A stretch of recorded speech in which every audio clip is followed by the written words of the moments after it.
Jambo na karibu wapendwa wasikilizaji na watazamaji wa Congo Post News, na wakaribisha tena katika taarifa yetu ya habari za jioni leo, ikiwa ni tarehe 12 mwezi wa 8 mwaka 2026. Ikiwa itakuwa ni mara yako ya kwanza kufuatilia habari kupitia Congo Post News, hakikisha unajiabone na comment vile vile una partager.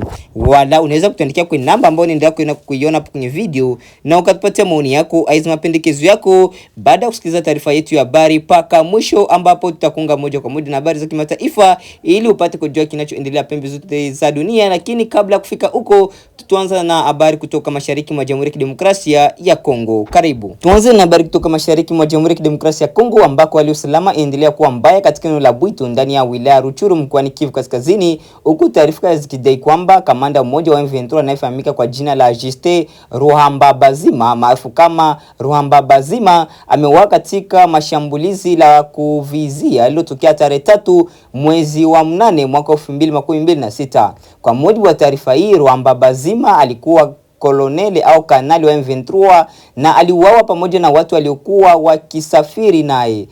Taarifa hiyo inasema kwamba katika tukio hilo watu 11 waliuawa, wakiwemo Ruhambabazima, walinzi wake 8 pamoja na viongozi wawili wa kiraia waliokuwa wakihusishwa na harakati hiyo. Tukio hilo limeripotiwa kutokea wakati msafara huo ukiondoka katika eneo la Bukombo Centre katika sheferi ya Bwito, ambako inatajwa kwamba watu waliojitambulisha kuwa wazalendo waliweka mtego la kuvizia.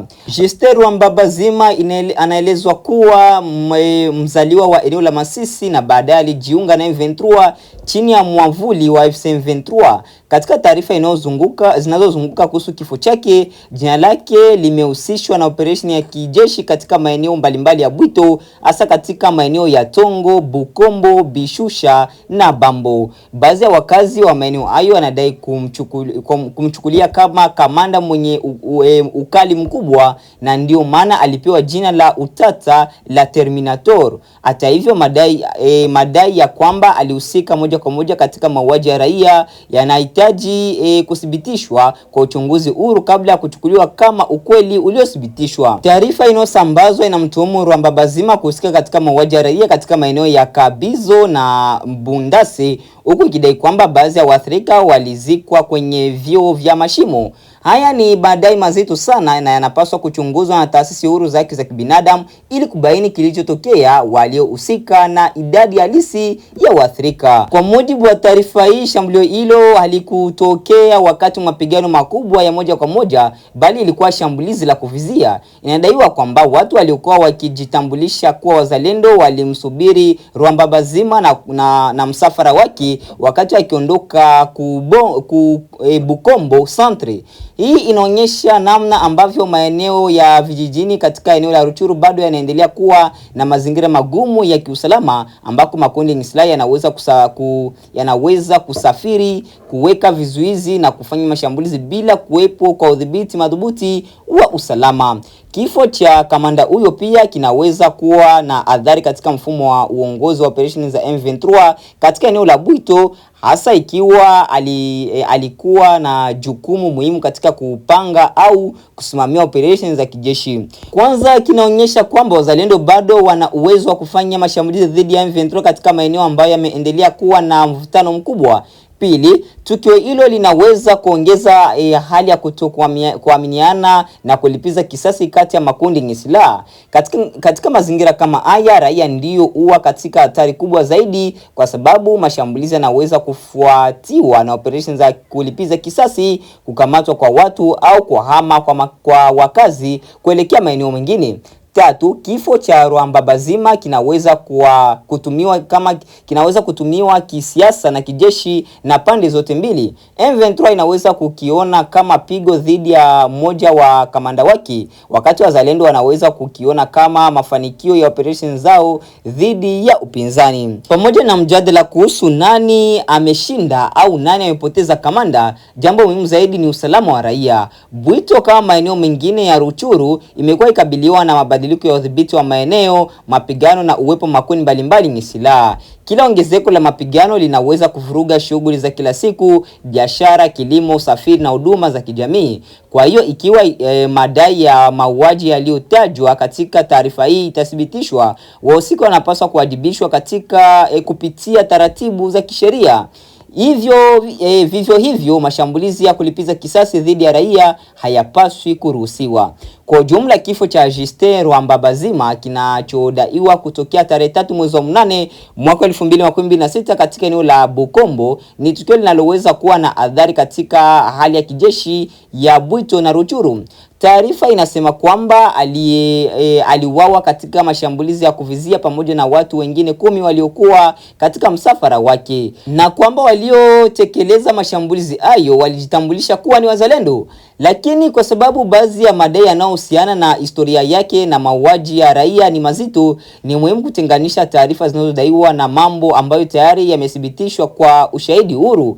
Kinachobaki wazi ni kwamba kifo cha kamanda mmoja hakimaanishi mwisho wa mapigano. Bila suluhisho la kisiasa na usalama wa kudumu, eneo la Rutshuru linaweza kuendelea kushuhudia mapigano dhidi ya makundi yenye silaha, huku raia wakiendelea kubeba mzigo mkubwa wa vita. Tuendelee na habari kutoka mashariki mwa Jamhuri ya Kidemokrasia ya Kongo, ambako malalamiko kutoka kwa wakazi na wasafiri yameongezeka katika eneo ya Walwalwanda katika wilaya Walikale mkoani Kivu Kaskazini kutokana na kuongezeka kwa vituo vya kukusanya fedha vinavyodaiwa kuendeshwa na wapiganaji wa kundi la Mai Mai Kifuafua ambao ni sehemu ya makundi ya wazalendo. Kwa mujibu wa taarifa iliyotolewa na Congo Post News, wakazi pamoja na watu wanaopita katika eneo hilo wameonya kuhusu kile wanachokieleza kuwa ni ukusanyaji wa fedha, kutozwa fedha na vizuizi barabarani, yani mabariere.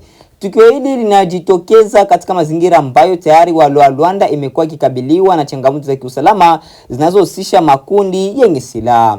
Hivyo swala la vituo hivyo vya ukusanyaji wa fedha limeibua wasiwasi mpya kuhusu usalama wa raia na uhuru wa kusafiri ndani ya eneo hilo. Kwa mujibu wa taarifa zilizoripotiwa na baadhi ya wapiganaji wa Mai Mai Kifuafua, wamekuwa wakiweka vituo vya kukusanya fedha katika maeneo mbalimbali ya Walwalwanda. Wasafiri na wakazi wanaopita katika maeneo hayo wanadaiwa kukutana na madai ya malipo. Kwa wananchi, tatizo sio tu kiasi cha fedha kinachodaiwa, bali pia namna vituo hivyo vinaweza kuathiri maisha ya kila siku. Mfanyabiashara anayesafirisha bidhaa, mkazi anayesafiri kutoka kijiji kimoja kwenda kijiji kingine, au mtu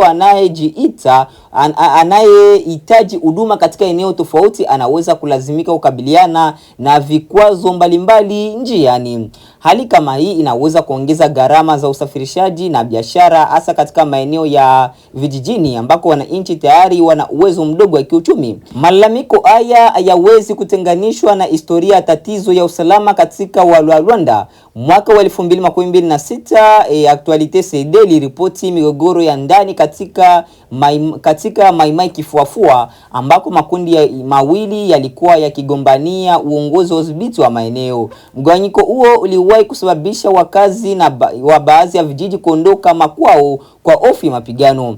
Pia mwezi Novemba mwaka 2026 walimu kutoka Chambucha ndani ya Walwalwanda walilalamikia kile kinachoelezwa kuwa ni usumbufu kutoka kwa wazalendo wa Kifuafua waliodai malipo kabla ya walimu kuingia shuleni. Hali hiyo imesababisha masomo kusimamishwa kwa muda. Matukio hayo yameonyesha kwamba swala malipo ya lazima na vizuizi kwa kiasi si jambo jipya kabisa katika eneo hili, ingawa malalamiko ya sasa yanaonyesha kwamba tatizo bado linaendelea.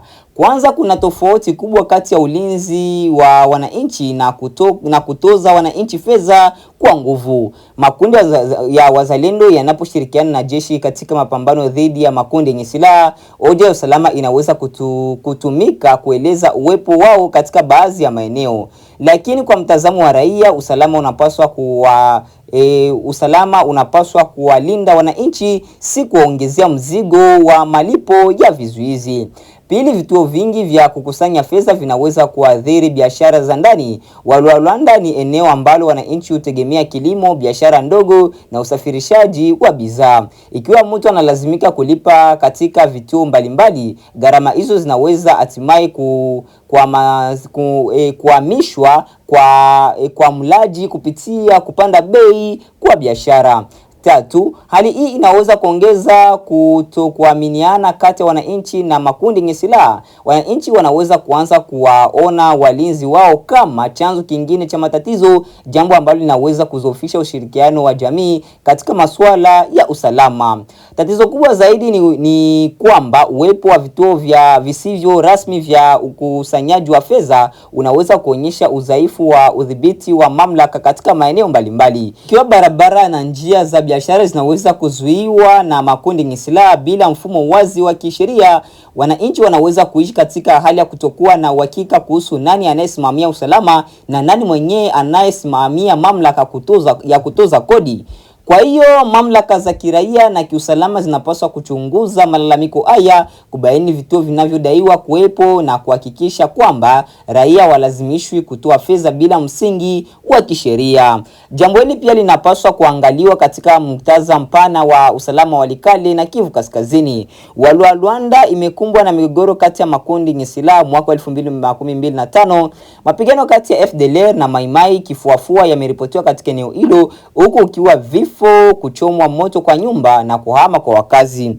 Kwa hiyo wakati ambako wananchi wanahitaji utulivu, ongezeko la vizuizi na madai ya malipo inaweza kuongeza hisia tofauti ya kukatisha tamaa shughuli za kawaida. Kwa jumla, malalamiko yanayotoka Lualwanda yanaonyesha kwamba changamoto ya usalama katika Walikale haiishi kwenye mapigano pekee. Namna raia wanavyotendewa katika maeneo yaliyo chini ya ushawishi wa makundi yenye silaha ni sehemu muhimu ya swala la amani. Baada ya kusikiliza matangazo yetu kutoka sehemu mbalimbali mashariki mwa Jamhuri ya Kidemokrasia ya Kongo, mpendwa msikilizaji na mtazamaji, acha nikuingie moja kwa moja na habari za kimataifa ili upate kujua nini kinachoendelea pembe zote za dunia. Karibu. Kwa Nairobi, Kenya, anasema Mwenyezi Mungu awarehemu Wakongomani, lakini wengine nitasoma muda ukiruhusu tena. Lakini kwa sasa ngoja nikuelekeze huko Syria ambako mahakama imemhukumu kifo alikuwa rais wa Syria Bashar al-Assad baada ya kumpata na hatia ya makosa ya kukiuka haki za binadamu wakati wa vita vya wenyewe kwa wenyewe. Bwana Assad alitorokea Urusi mnamo Disemba mwaka 2024 baada ya utawala wake kupinduliwa. Pia mahakama imemhukumu kifo binamu yake Assad na mkuu wa zamani wa usalama mkoani Deraa, Atif Najib. Deraa inafahamika kama eneo ambako kulianzia maandamano ya umma mwaka 2011 yalosababisha vifo vya maelfu ya watu. Isabela Mwagodi na taarifa hiyo. Katika kilele cha hukumu hii, sauti za familia za waathirika zilisikika zikishangilia.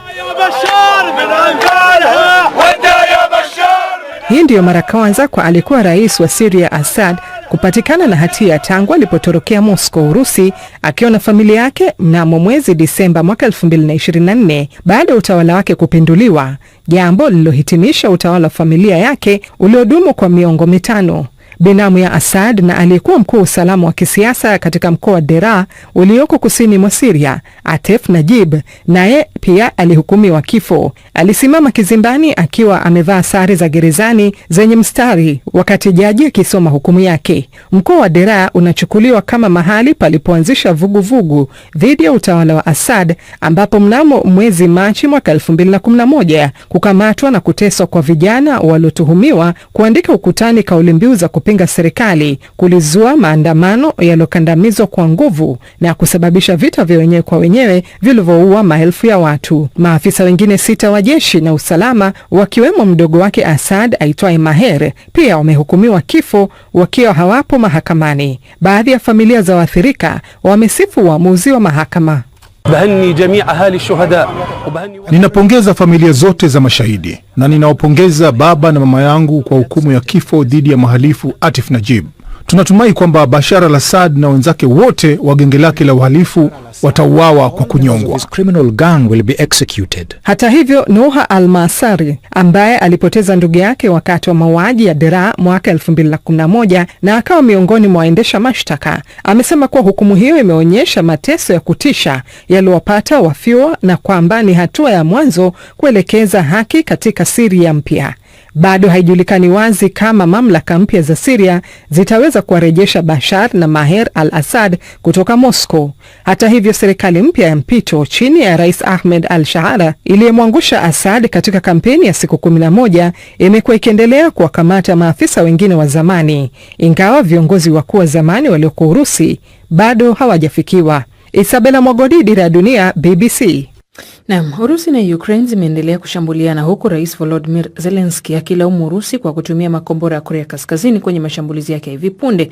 Mashambulizi yaliyofanywa na Urusi nchini Ukraine yamesababisha vifo vya watu 8, huku shambulio lililofanywa na Ukraine ndani ya Urusi likiwa mtu mmoja katika mji wa Voronezh. Zaidi na Halima Nyanza. Picha ya video ikionyesha wafanyakazi wa kikosi cha kuzima moto wakipambana na moto uliosababishwa na mashambulizi ya makombora ya Urusi katika mji mkuu Kyiv.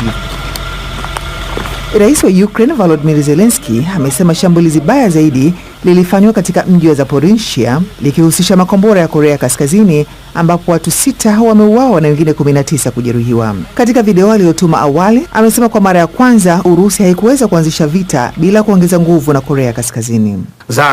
They are now preparing to station an additional contingent of North Korean troops on their territory. Kwa sasa wanajiandaa kwa kikosi cha ziada cha wanajeshi wa Korea Kaskazini katika eneo lao. Na pia wamepokea makombora zaidi ya ballistic kutoka Korea Kaskazini. Amini usiamini. Na ni muhimu kwa kila mtu duniani kuelewa hii inamaanisha nini. Hili si swala linalohusu tu maisha ya watu nchini Ukraine au vitisho dhidi ya nchi yetu. Makombora ya ballistic ya Korea Kaskazini pamoja na silaha zake nyingi zilizoboreshwa kupitia ushirikiano wake na Urusi. Kadri tunavyoshuhudia mashambulizi mengi zaidi ya Korea Kaskazini hapa Ukraine na Ulaya, na kadiri makombora na wanajeshi wengi zaidi wanapopelekwa huko, ndio hatari inavyozidi kuwa kubwa zaidi hapo baadaye kwa Japan, Jamhuri ya Korea, Philippines.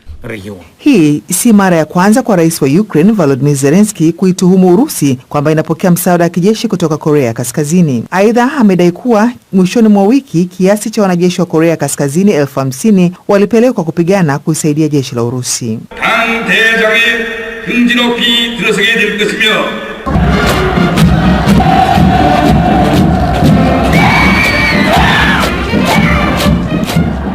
Rais Zelensky pia amesema hospitali inayotibu magonjwa ya kuambukiza iliharibiwa kwa makombora mjini Kyiv. Lakini hata hivyo, maafisa wanasema wafanyakazi na wagonjwa walifanikiwa kujificha. Mashambulizi mengine yaliyofanywa katika miji ya Kherson na Kharkiv yalisababisha kukatika kwa umeme. Maafisa wa Ukraine wamesema Urusi imerusha ndege zisizo na rubani 120 usiku kucha, huku ikishambulia kwa makombora mbalimbali. Lakini kwa mara ya kwanza hawajatoa idadi ya makombora yaliyofyatuliwa au kuzuiliwa. Hatua hiyo pia imekuja kufuatia taarifa ya jeshi la anga hapo jana ikivitaka vyombo vya habari kutoandika habari kwa vichwa vya habari vitakavyoleta taharuki kuhusiana na uhaba wa makombora yanayolinda anga.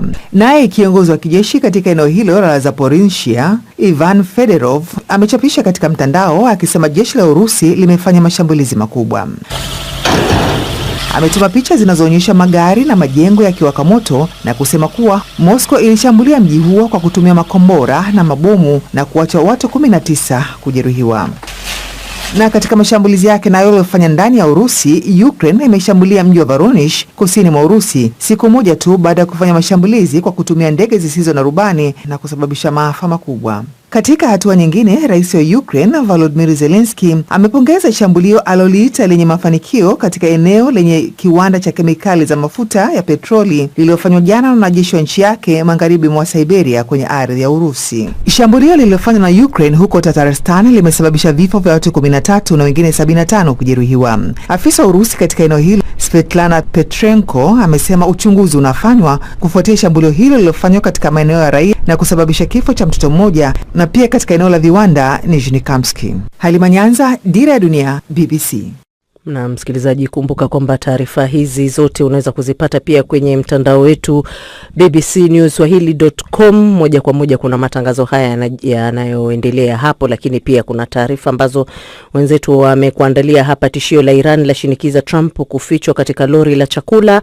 Kuna Urusi yatumia makombora ya Korea Kaskazini kushambulia Ukraine, lakini pia kuna taarifa kuhusu muendelezo wa kesi ya kiongozi wa upinzani nchini Tanzania Tundu Lissu ambayo ambayo leo pia ilikuwa wakiendelea kumhoji shahidi wa nambari 16 upande wa mashtaka katika kesi ya uhaini inayomkabili katika mahakama kuu masjala ndogo ya Dar es Salaam. Barabara 10 hatari zaidi duniani mwaka 2026 ni taarifa iliyowekwa hapo saa 4 zilizopita, lakini pia napata fursa ya kupitia pia maoni yako kidogo hapa. Limrangi Gigiri Mresa wa Dar es Salaam, Tanzania, anasema poleni sana wananchi wa DR Congo kuondokewa na wapendwa wenu katika janga la Ebola. Jafari Saidi naye anasema Mungu awatie wepesi na uokoaji ufanyike huko Colombia. Sitarabu Zamzam anasema anatupata vizuri sana. Pastor Daniel Kakoli ukiwa Nairobi, asante kwa kuwa nasi katika matangazo haya, unasema janga